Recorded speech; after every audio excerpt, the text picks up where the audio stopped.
See, energy vampires depend on weak boundaries. That's why they became uncomfortable the moment you started saying no. Because your boundaries didn't change who they were. They exposed what they had been depending on all along. They depended on your guilt, your patience, your kindness, your willingness to give one more chance, your fear of disappointing people, your habit of putting everyone else before yourself. And as long as those doors stayed opened, they kept walking in. And it's not because they respected you, because they expected access.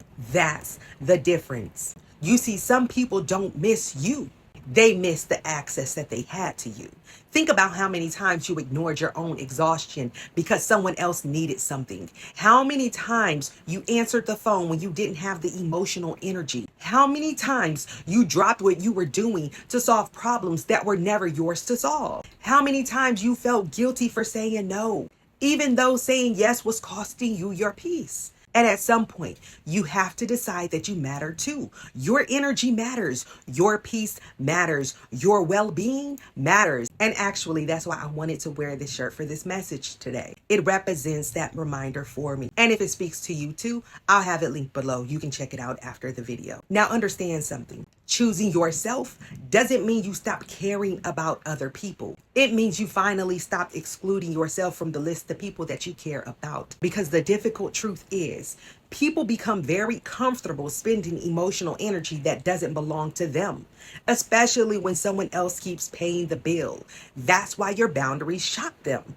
Not because they were unreasonable, because they interrupted a system that had always worked in their favor. And for the first time, they had to carry their own disappointment, their own responsibility, their own emotions. And instead of asking, how can I grow? Many people ask, why have you changed? No, you didn't change. You just stopped volunteering for a role that was quietly destroying you. And listen, the people who complain the loudest about your boundaries are often the people who benefited the most from you not having any.